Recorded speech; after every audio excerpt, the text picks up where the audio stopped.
राक्षस ने उसे अपना आहार बना लिया। कहीं वह फूल चुनने तो नहीं गई, ये जल लाने नदी पर तो नहीं चली गई। जब सब ओर खोजने पर भी उन्हें सीता कहीं दिखाई न दी तो शोक के कारण उनकी आंखें लाल हो गईं। नदी नालों पर्वत कंदराओं में जा जाकर वे उन्मत्त की भांति आवाज दे देकर सीता की खोज करने लगे।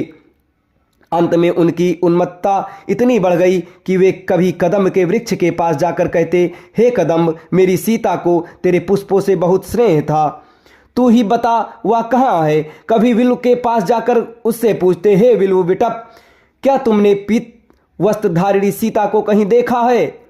इस प्रकार वे कभी किसी वृक्ष से, कभी किसी लता से और कभी पुष्प समूहों से सीता का पता पूछते। कभी अशोक वृक्ष के पास जाकर कहते, अरे अशोक विटप, तेरा तो नाम ही अशोक है, फिर तू सीता से मेरी भेंट कराकर मेरे शोक का हरण क्यों नहीं करता। फिर ताड़ के वृक्ष से कहते, तू तो सब वृक्षों से ऊंचा है, तू दूर दूर की वस्तुएं देख सकता है, देख कर बता क्या तुझे सीता कहीं दिखाई दे रही है। चुपचाप खड़ा न रहा, यदि तू देखना चाहेगा तो तुझे वह अवश्य दिखाई देगी। इस प्रकार नाना प्रकार के वृक्षों से पूछ पूछ कर रामचंद्र विलाप करने लगे, हे प्राण वल्लभे, जानकी तू कहाँ छिप गई। ये तू वृक्षों की ओट में छिपकर हंसी कर रही है, तो मैं तुझसे प्रार्थना करता हूँ, तू प्रकट हो जा। देख मैं तेरे बिना कितना व्याकुल हो रहा हूँ। अब बहुत हंसी हो चुकी, मैं हार मानता हूँ, मैं तुझे नहीं ढूंढ पा रहा हूँ, या तू सचमुच मुझसे रूठ गई है।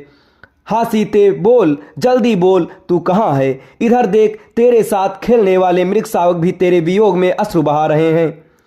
सीता, तेरे बिना मैं जीवित नहीं रह सकता। मैं चाहता हूं अभी तेरे वियोग में अपने प्राण त्याग दूं, किंतु पिता की आज्ञा से विवश हूं।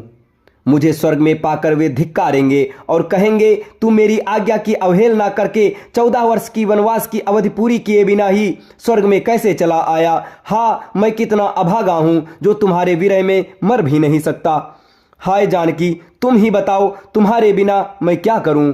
बड़े भाई को विलाप करते देख लक्ष्मण ने उन्हें धैर्य बंधाते हुए कहा, हे नरोत्तम, रोने और धैर्य खोने से कोई लाभ नहीं होगा।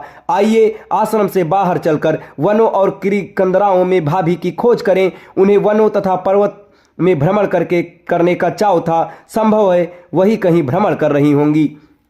ये भी संभव है कि गोदावरी के तट पर बैठी मछलियों की जल क्रीड़ा देख रही हों, या किसी भय की आशंका से भयभीत हो कर किसी लता कुंज में बैठी हों।